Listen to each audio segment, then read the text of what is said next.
அடுத்து பாருங்க காபத்துல்லாவுடைய சாவிங்க க்ளோஸ்ல காட்டுங்க. இதுதான் காபத்துல்லாவுடைய சாவி. இந்த சாவியை தான் ரசூலுல்லாஹி ஸல்லல்லாஹு அலைஹி வஸல்லம் மக்காவிலிருந்து மதீனாவுக்கு ஹிஜ்ரத்து போறதுக்கு முன்னாடி காபாவோட 2 ரக்காத் நான் தொழுதுக்கிறேன் அப்படின்னு உஸ்மான் இப்னு மல்ஊன் அப்படின்னு அந்த காபாவுடைய காவலாளி ரசூலா கேட்டாங்க.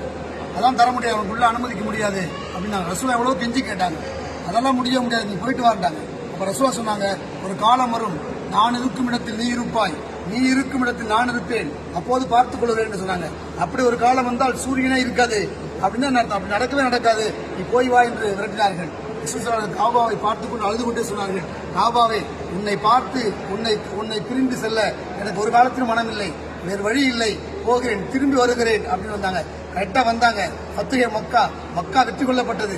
வந்து நின்று ரசூலா சொன்னாங்க, எல்லா சஹாபாக்களும் காபாவுடைய வாசல்ல ரசூலுல்லாஹ்வுக்கு சாவி கொடுக்க மறுத்தார். காபா 2 ரக்காத் தொழுவதற்கு அனுமதி இல்லை அப்படின்னு காபாவை பூட்டினாரு.